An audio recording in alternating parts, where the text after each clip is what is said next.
find true joy, find true happiness, and do it the right way and do it with great people around you. And if people aren't believing in your dream, people aren't believing in your goal, then slightly you could step along, because birds of a feather flock together, and who you're around becomes who you become. So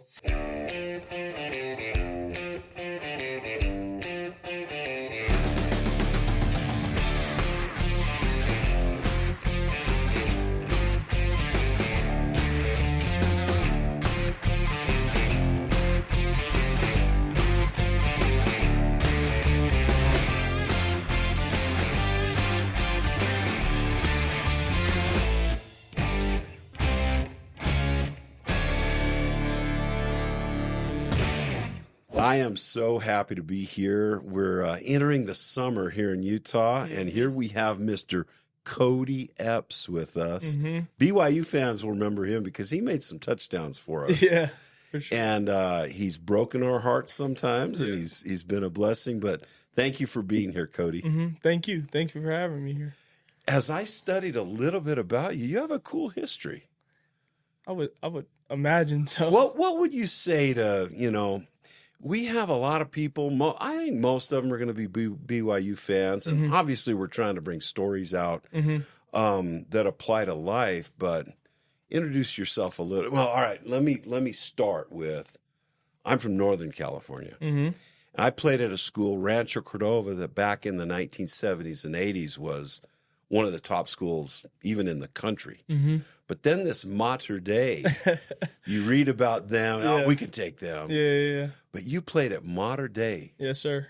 And you're from Southern California. Mm-hmm. Mater Dei, I think, is like a Catholic school, so they Yes. can recruit, right? Yes. So were Private. you recruited? Yeah, so I was recruited. It's a private Catholic school, great environment. It's almost like a college-esque And type high school. great sports. Yes. I mean, sure. their tradition in sports. Is it still that way? Yes, Okay. without a doubt. And I think just on every level, like Mater Dei is one of those places where like the kids you're in class with, they're the best at playing the guitar. They're the best at playing the violin. They're the best dancers in high school. Like it's just so multifaceted and just so elevated and elite at almost everything. So it was super cool. Now, wait, Rancho Cordova is just a public school, but we had some unique things that made us a good school. Mm-hmm.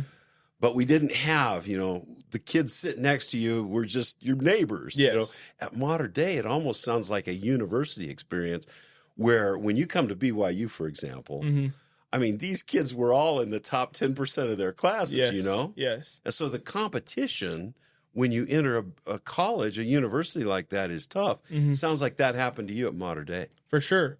And I just think that, like, coming from a young perspective, when you're in high school, that's so valuable and so great to have, because every day when you wake up at 8 o'clock in the morning to get to workouts, to get to class, you're amongst peers that are the top at whatever they're doing. So it almost drives you inherently to be the best and always strive to be the best. Was it ever intimidating?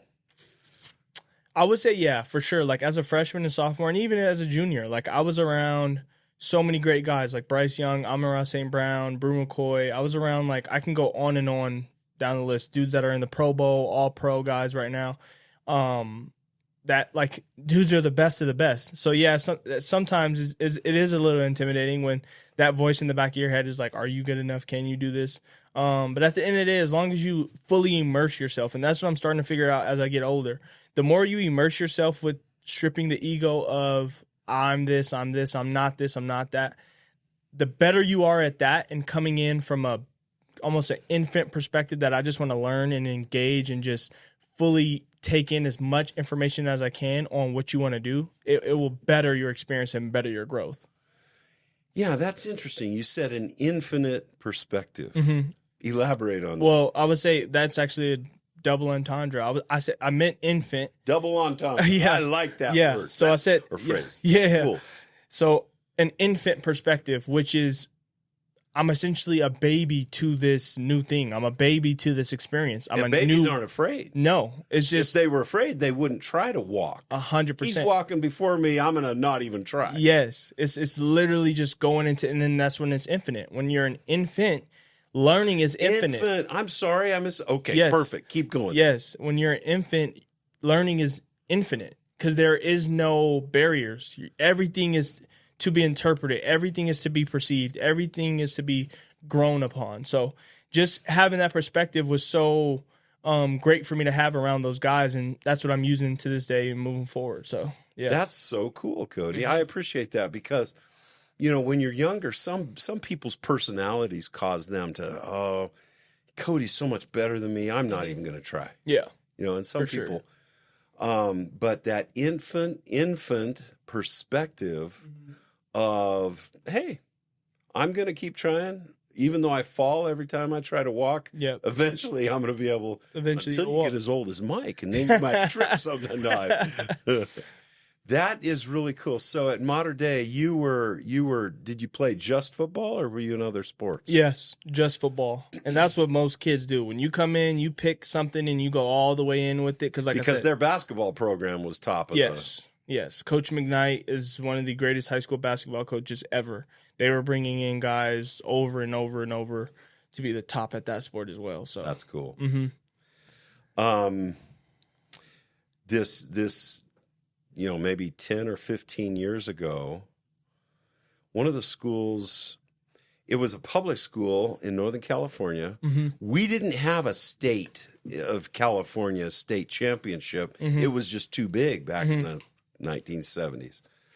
But I was down in Southern California in December of 10 or 15 years ago, probably 15 years ago. And I watched one of your it could have been Mater Dei. Mm-hmm. One of your Southern California schools was playing Grant out of Sacramento in a championship, the championship of the large school division. Yeah. And did you have that opportunity? How far did Mater Dei go when you were playing football? If I'm not mistaken, I feel like I'm just getting older by the day, but if I'm not mistaken, I think I have 2 state championships, possibly 3, and I know I have 2. However many state championships I have, that's how many national championships I have in high school. So I think it's 2 or 3, and I can't remember. That's a big deal. Yeah. That's super big deal. It was a pretty cool experience to be able to do that. So you were probably recruited to a lot of schools. Yes. It was a lot different than people would have expected coming from Mater Dei and like being a pretty good football player there, but definitely had some great opportunities by great coaches and definitely the opportunity to come to BYU to come Love play football. Yeah. And what attracted you to BYU? I don't know. It's you know, out here a lot of your people. Coach that recruited you? Aaron Roderick. All right. Yeah. So the offensive he wasn't the offensive coordinator. He was. He was. Okay. He was. It's kind of like, you know, people in Utah understand this, and a lot of people outside of Utah understand this, but it's heavily talked about in Utah. It's like when you feel the spirit. Like something drew me to BYU, and I think it was deeper than football. I know it was deeper than football. Without a doubt in my mind, it was deeper than football. And just being like, I actually had COVID when I came on my official visit. So I didn't even get to experience the visit. I was half shaking hands. I was literally, I didn't even have life at a certain point. Like I was just like, let's get the visit over with. My parents spent time with the team, talked to Tom Homo and all these things. But like when I was just sick and then I got back home, it's just like something came over me. Like that's where you need to be. Like that's the spot without a doubt. I can't explain it. It's like fascinating. I literally texted Fessy Sitake, Fess, like make the edit. Like I'm ready to commit like a couple nights after I even took the visit. Really? Yes.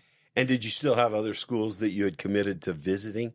Probably you did. It was a couple. Yeah, it was a couple. But the bigger thing that was kind of crazy is the morning of commitment day, a lot of schools were hitting me up. Like, don't sign, don't do it, whatever. And I just went through. We want you. Yeah, I just went through with it. So good for you. Yes.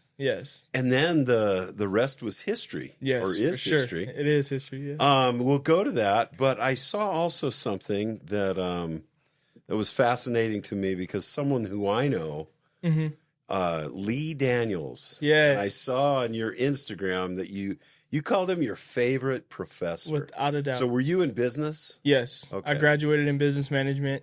Lee's class was literally one of my favorite classes from the business perspective, without a doubt. Now, you haven't been to his home, have you? Yes. You have. Multiple times for Sunday dinner. Beautiful home up in Mapleton, yeah. Golf with him a bunch of times, but Lee's one of the best professors because of the knowledge and wisdom he gives outside of the classroom. Like, obviously, he's a great professor. He knows what he's talking about. He has a lot of experience. Yes. Real experience. Yes. So talking to him on the golf course, talking to Lee after class, like getting perspective from Lee outside the classroom setting is what made me like truly, truly love that dude. And like I said, he's the best professor in the class. When it's in the classroom, he can tell you any experience or anything he's been through that's super relatable and applicable to what you're going through. But when it comes to a lively perspective and like your day to day, it's like he's spot on. So I love Lee Daniels. Well, and yeah, when you have someone who's that successful in their career, and I think he was mostly in telecommunications, right? And then they come and they're able to apply that in on campus and show you. Yep. I mean, I love that too. Among the faculty and I stayed and got a master's degree. And that's when you really felt, or I felt like, wow, I'm really getting close to some of these professors that were very helpful in and influential. Good word. So yeah, that's a great experience. Now, you're not in telecommunications. I think the industry that haven't you started a business? Yes. Tell us about I'm more in the entrepreneurship space. So this is my hat. This is my brand, Sonny Golf Club. So is that GC, Sonny Golf Club, SONNY Golf Club. And our main product is we do golf ball markers. My partner's a jeweler. We do ball markers on a necklace. And your ball marker literally just magnetizes back to the cavity right here. So that's cool. put it down, pick it up, and it magnetizes right back. But that assumes you get on the green, man. Yes. Yeah. It's not about how you drive, it's how you arrive. That's what some of the guys I play with I'll talk about all the time. Now wait, can I hold that marker? Yes. You don't have to take that off. Okay. Take the marker off. That's good. That's a good little marker. Yes. But Sonny Golf Club. Yep. I love that. Yes, thank you. And so you've got jewelry. Yes. So we got a ball marker, hats. Got a bunch of stuff cooking right now. Inventory just came in like how do people find 4 days ago? Website. Online? Come to my Instagram and our website online, sonnygolfclub.com. Like I said, SONNY Golf Club. All right, we're gonna have to charge Kody, for advertising. No, I'm kidding. No, that's awesome that you're an entrepreneur. Yes. Have you had any counsel from some of these professors and helping you get your business started? For sure. And Lee has been one of those without a doubt. Just talking to him.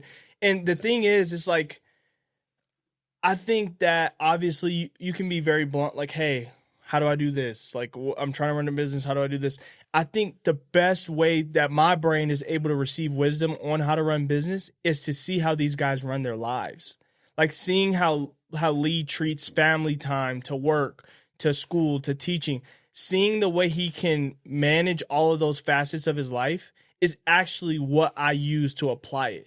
It's not necessarily the verbatim numbers based, like crunch numbers at this time. It's like actually looking at these guys and saying, okay, I admire this about you. How can I apply the way you live your life to the way that I'm living my life in this entrepreneurship space? So that's kind of how I gain wisdom and insight on how to run a business.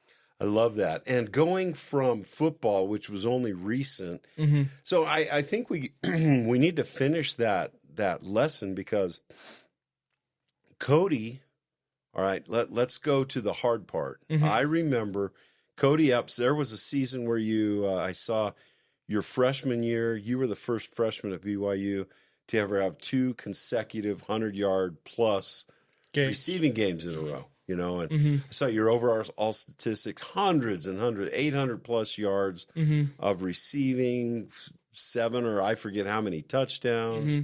I saw some of the video that I remembered those games. Yeah. You were big against Notre Dame, against Arkansas. You played. Who were your quarterbacks? I know who they were, but tell us who your quarterbacks were at BYU. Start off with Zach Wilson. Right. Baylor Romney. Jaren Hall, Keaton Slovis, Jake Retzloff. Really? Yeah. Isn't it interesting? You'll be, 3-4 years in a program, and it could, and all those guys are, that you've caught balls from each one of those guys. For sure. It is kind of crazy. Yeah. That is really cool. Yeah. All right. So I was thinking Zach Wilson and Jaren Hall. Mm-hmm. Between those two, who delivered the best ball? No comment. That's smart. This guy is a real entrepreneur. I remember catching balls from Mark Wilson and Jim McMahon, two famous NFL quarterbacks, and Steve Young, obviously a famous NFL quarterback. And each of them delivered the ball differently. Yeah. And yet each of them delivered a ball that was really catchable. Yeah. And I know you would say the same for sure. thing. Yeah. Both great quarterbacks. Oh. Different in their own ways, but great in their own ways. Absolutely. Absolutely. All right. But you were injured. Yes. What happened? So my first year at BYU was COVID. Going into Coastal Carolina, I was practicing and I was running weird. Like so I couldn't it's run. your fault. No. Oh, that game. No, I know. So you were injured before and you couldn't play in it? No. So I fractured my sesamoid in it's basically the ball of your foot. It has a tiny bone in it that people think like the bone has to be a big bone. It's actually a very little bone, but mine's cracked in two. So I couldn't run, and it happened randomly. I don't know when it happened. On your heel? No, on the ball of my foot. On the ball, okay. Yes. So I couldn't run, and honestly, like I can't remember her name, but I honestly thought it was over at that point. I couldn't. You mean your career? 100%. Whoa. Because I was having to see multiple doctors get injections in my foot, and nothing was working.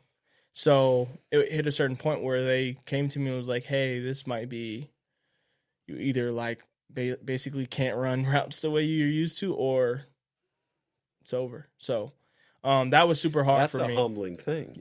And you don't know how that happened. No.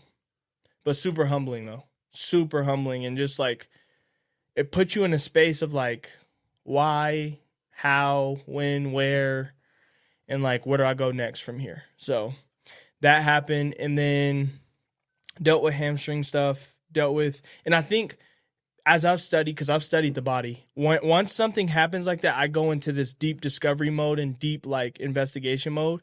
And like after I had surgery on my foot, I started to find that my hamstrings were acting a little bit different too. And well, do you favor, because 100%. Of your foot, your favor? Okay, yes. So and the body is so ultra connected between here, your spirit, and the literal bones and cells within your body. So when something happens on one side, typically there's a higher probability of something happening to that other side because our bodies are symmetrical. And same thing with my hamstrings. When you're favoring, your running starts to become different. The way you move becomes different. The way you cut, plant, and all those things become different. So it was a long journey. It was a very rough journey at times, but I'm so blessed to have gone through those things because I now know how to use adversity to my benefit and how to move past them. Well, how long did it take for this bone to heal? For sure, over a year. Because it sounds like it did, because you came back and played. Yeah, so over a year. All right. Over a year. It took a while. But the adversity, for a minute, you thought, hey, I might have to hang it up. Yep. It was rough. That would be. It was rough. It was very rough. I mean, an illustrious career. Yes. Just at Mater Dei. Yes. And then now you're catching balls from some of the best quarterbacks in the country at BYU. And now all of a sudden it might end early. Yep. So it was tough. It wasn't the easiest, but having a community that I had around me, having the support. Tom Homo is one of the big names that I can always count on to be a big support cast. My family, obviously. And then just leaning on Jesus to get me through things like that. You said two things there that I want to go both directions with Tom, because I read and I was very impressed with your letter to everybody, when you finally did retire, because you had a really good season the following year. Yep. You went through some issues, that we'll talk about the transfer portal too, but then you finally did have another injury and you retired. We can talk about that injury, but I'm curious about your retirement because you were very grateful to Coach Sitake, to your BYU teammates and the school, but also the LDS church. You talked about your purpose. You even used the phrase "geeked out" about your future, which I want to talk about. But tell us about, because you made me aware that you're not a member of the Church of Jesus Christ of Latter-day Saints, and yet you expressed gratitude to the church. What were your feelings? How did BYU affect your, when you say you're grateful to Jesus, how did BYU affect your relationship with Jesus? So there's so many avenues I could take, but one of them is for sure the religious professors that I had at BYU. See, a lot of people are weirded out by the classes like the Book of Mormon, Mission Prep, all those classes. But did you take Mission Prep? All of them. Really? I took all of them. And funny enough, like I said, I love my professors at BYU. I love Lee Daniels, but my favorite classes at BYU were actually my religion classes. Really? Yes. The principles that you learn in those classes, the ability, like I talk about ego all the time, it's understanding that like we're not bigger than Christ. We're not bigger than his plan for us here on earth. And like sitting in some of those classes and being kind of an oddball. I'm African American in a predominantly white class. I'm not of the LDS faith in a class full of LDS members, and these kids have been going to seminary since they were 5 years. They know this stuff like the back of their hand, yeah. And I'm like in full discovery mode. Like I'm full like, what is going on? I remember. Did you feel like that infant again? Yes, 100%. I remember my first day of class. I can't remember which class it was, but it was when we started talking about the first vision. And I was half asleep. Like that night before, they made us move our dorms at 2 a.m. We had to switch dorm rooms. Yeah, it was wild. 2 a.m., so I didn't get any sleep. So the first day of class, it was one of my religion classes, and I'm half asleep. And all I hear is, and two figures came to him and said, this is my son. Like, follow. And I'm listening like, what the heck? Like, yeah, what story are we listening to right now? And just from that moment on, I was like locked in. I was completely locked in. Anytime I had religion classes, I was like locked in, listening to the word, listening to perspective, and just gaining as much wisdom as I can from, an umbrella. We're under the same faith. We're all under Christ, but just a different branch of like things and different prophets that have come along in different faiths. So, yeah, it's definitely going to BYU and being in those classes have molded me. And I think this community has embraced me so much. Like I said, I feel like I've tried to immerse myself in the culture as much as possible and not try to make it seem as if I'm an outsider or like I don't want to learn. I feel like the best learning has come from me being amongst people of the LDS faith, listening to them, going to Sunday dinners, going to different events and just learning. Like I was able to speak at President Worthen's Fireside before he retired. Like those are the things that are going to last a lifetime for me, So I can't. That is cool. Yes. So these are the things. Who invited you to President Worthen's? I honestly think it was Vice President Vorking that invited me to go speak at that Fireside. 100%. We want to hear your faith. Yes. And that's literally what I talked about, Jesus, and my testimony here at BYU. So I love that. Yeah. So I can, like I said, I can go down a row of things, but that's kind of the fundamental things that I've taken away and appreciated so much from BYU.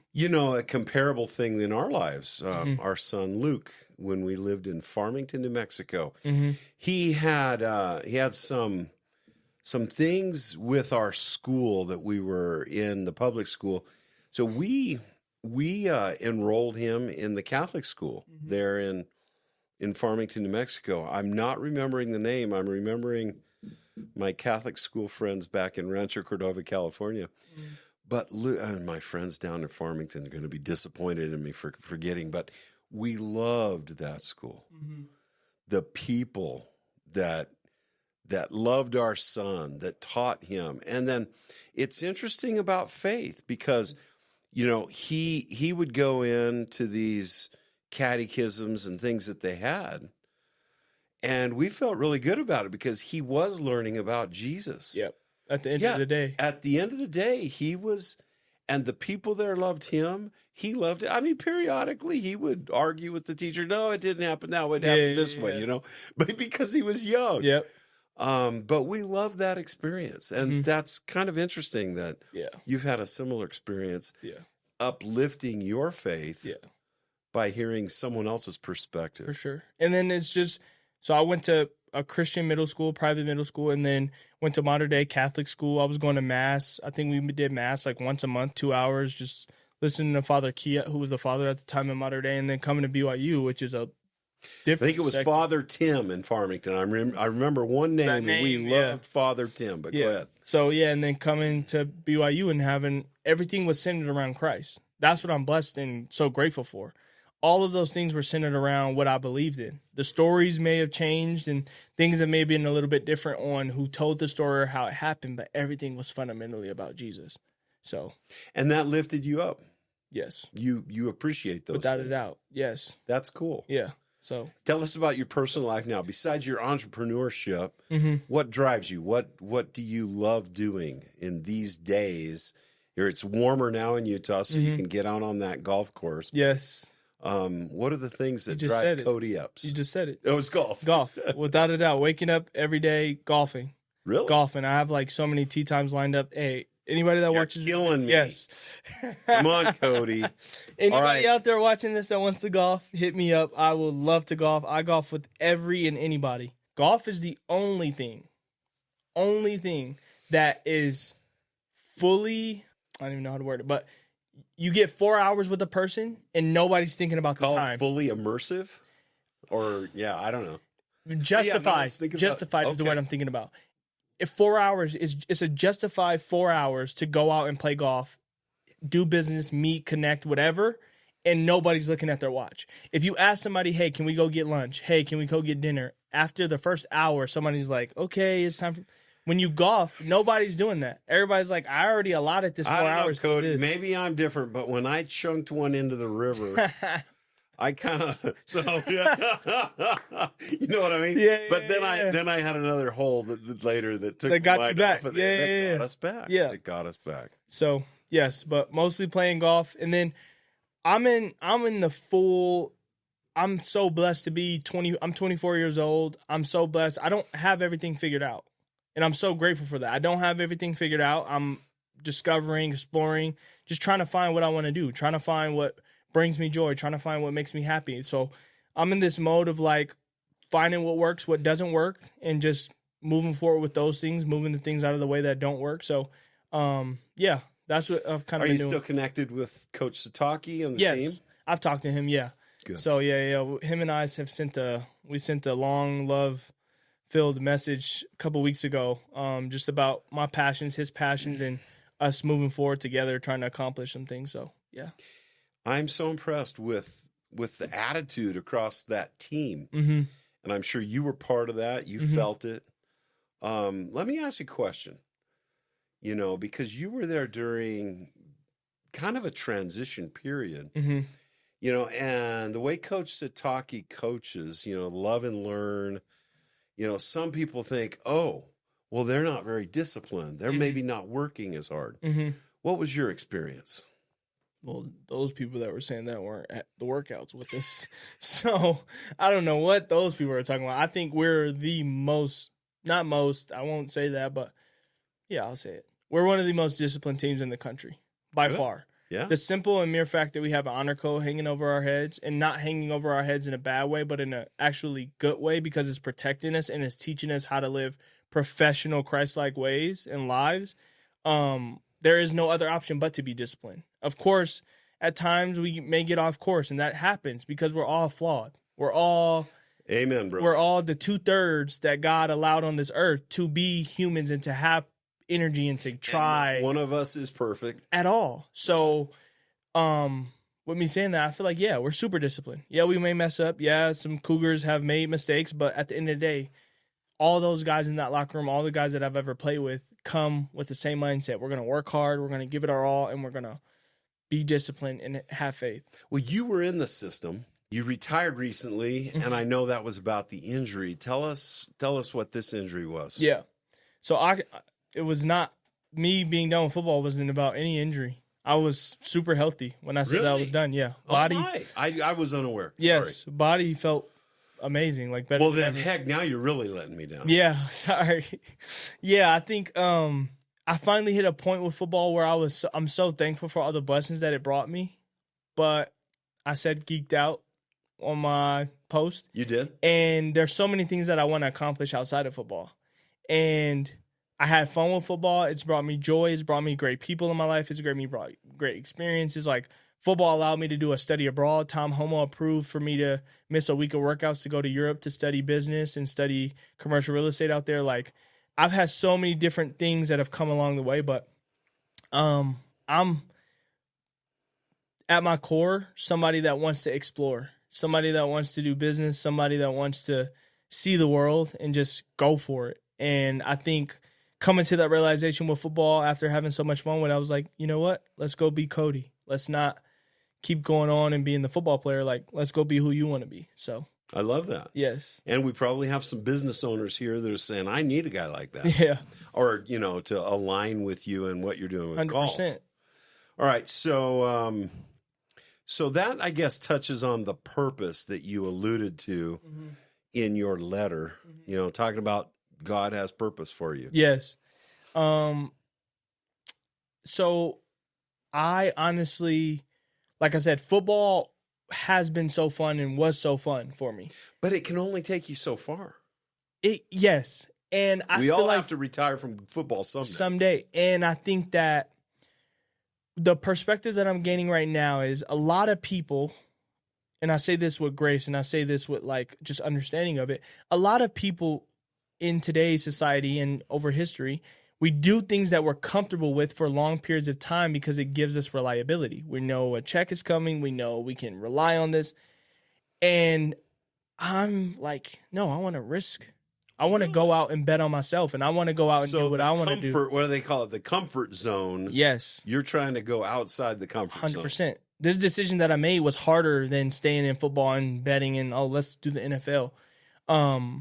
So yeah, I'm in there. I'm just like, let's take a risk. Let's bet on Kody Epps, whatever comes with it. I can't play the blame game. There's no finger to point other than myself, because me being my own boss, me being my own kind of workhorse, if everything works out, it's literally based on me putting in the work, me putting in the time. And if it doesn't work out, I can't blame anybody else for things not working out, So I hit that point where I was just like, I want to do this. I want to be myself. I want to work for myself. I want to do this, the right way. So.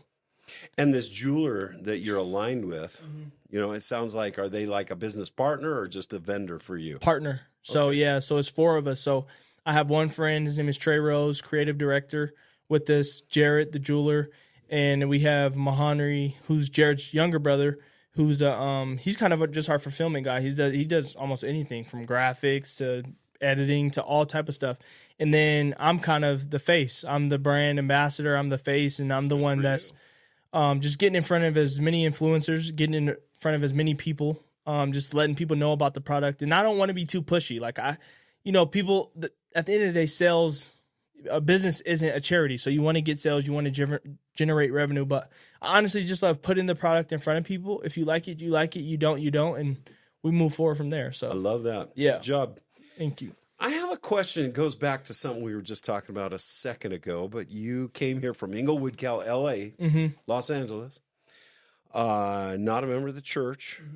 You're one of the few African Americans, black guys that's in the class. Yeah. Non-member. And yet you thrived in this situation. Yes. We met recently, Trey Alexander and LaMason Waller. Do you know them? I know Trey. I don't know LaMason. Okay. I mean, yeah, because Trey was on the team a year ago. LaMason just got on the team in spring. Here. Yeah. He ended his senior year in high school halfway through. So he came in just this recent spring. But both of them I consider like freshmen, And they're not, they're in the same boat as you, And yet they, just like guys like AJ DeBonsa, make the claim, hey, I want to come here and concentrate on this sport or what they want to concentrate on. So what words of advice would you give to these young people? Because I assume the young women, coming in for softball or basketball, same thing. BYU's in the Big 12. We're getting kids from all over. I call you kids because I'm old. Yeah. Sorry. You're good. You're good. You're good. But you know what I mean?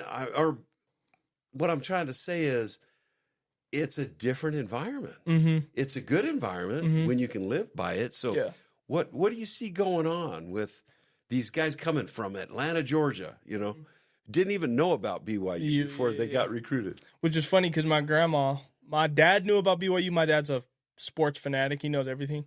My mom didn't really know about BYU. And then my grandma, when I told my grandma, like, hey, grandma signed with BYU, she's like, oh, Motab. Like, I always listen to Motab. So we kind of were in the same boat, like, oh, BYU's this new thing. I think the best advice to give, because everybody's personalities are different, so I don't know what fits or what doesn't. I think from a uniform perspective of advice, just immerse yourself in BYU. Just immerse yourself. If it fits, it fits. If it doesn't, it doesn't. It doesn't hurt to, like, try to learn about the culture, try to learn new people, try to gain as much insight and wisdom about the culture and about the school and about the traditions and about the church as much as possible. It doesn't hurt if you like it. It doesn't hurt if you don't. So that's what I would say. Just everybody give it a shot to immerse yourself and just learn as much as you can. I love it. Yeah. And, when you see this team running on the field this coming year, and guys, I mean, I was on the team and it was pretty diverse anyway, but not like it is today. No. Yeah. So today's way different. But I'm proud of it. I feel a sense of, I don't know, as a fan, you feel like whether it's joy or pride or, the good kind. Yeah. Do you feel that same way as an alumni of BYU? Yes. And I think something that the world, I think, loses sight of is, diversity of race, religion, all those things. You have to have those so much. However, or else we go off into tribes and we want to fight each other. Yes. However, the biggest, not biggest, because those things are huge, like race, religion, all those things. You have to have those. The one thing that no one talks about that is needed in any organization, in any group of people, is diversity of thought. Diversity of thought is, I guess, inherently comes from where you come from, what you believe in, but like the ability to think different and have a collective group of people that think different, those are where world problems get solved. Those are where questions that the everyday citizen of America or the world, those are where answers are solved by diversity of, hey, I have this idea. Let's ping it upon it. You've seen the world a little bit differently than I. Yes. And so if we're not afraid to share or listen. Yes. Then maybe we can kind of solve this puzzle. Yes. Because all of those things, they're stuff that we know. I look different than you. You look different than me. We know that. That's something we can't hide or run from it. Who cares? Yes, I believe in a different religion than you. Okay, we know that. But how do you think about this particular topic? What do you think about freeways? How do you think about railroad tracks? What do you think about this political situation? What do you think about this? And the more diversity of thought is put to the forefront of like understanding us, bridging the gap together of like solving actual problems around the world and solving problems within a team, that's where things get solved. And I love your explorer mentality.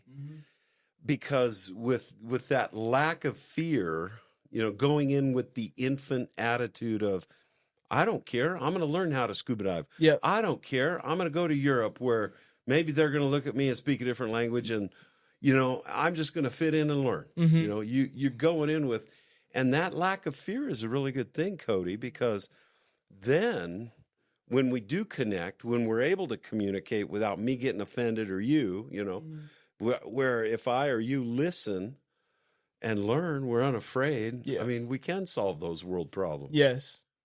All right. Totally. So Kody Epps for governor. No.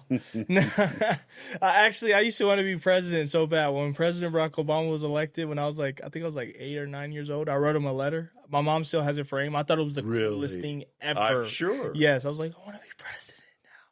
So yeah, that's funny that you just said that. Don't mark that off. No, without a doubt. Yeah, brother. No, anything that you put your mind to, you can accomplish it. But we're gonna have to make sure on those railroads and freeways. Yeah. So yeah, I love it. But Kody, you've shared a lot of wisdom with us. I love this infant mentality. I think we can go places with that. But is there anything else you'd like to share with, say, Cougar Nation or the people of Beyond the Game. Yeah. Like I did on Twitter, but thank you to Cougar Nation in totality. Thank you to everybody that's been a part of my journey. Thank you for every fan that's ever watched, ever cheered me on. Thank you for all the love and support I've got. And the thing that I just want to leave to the younger people that are coming into college, and even older people, even people that are Now be careful. Yeah. No, But like anybody, no matter what age, no matter anything, go find you. There's so many people that are still. I love how this podcast started. It started with ideation. You had this idea. Let's get this started. If you have anything out there like that, go do it. If it doesn't work, what's the worst that can happen? You just go back to what you already were doing. And that's what I just want to leave with the world is like, find true joy, find true happiness, and do it the right way, and do it with great people around you. And if people aren't believing in your dream, people aren't believing in your goal, then slightly you could step along, because birds of a feather flock together, and who you're around becomes who you become. So no matter where you are in your life, if you have a dream, you have an idea, go for it. Why not? Send it. You know, I'll add one phrase that from the Bible: "Be not afraid." That's you could almost put that as simultaneously, yeah, because you are unafraid. And I tell you what, I was a linebacker 1 or 2 years. You know, we were looking for receivers like coming across. You know, and so you can imagine, you know, a receiver coming across with and your eyes get big. Yeah, you were unafraid, and that's how to live life. I love that. Good job. Thank you. Keep it up, Kody. Yes, this was fun. Thank you. It was fun for me, too.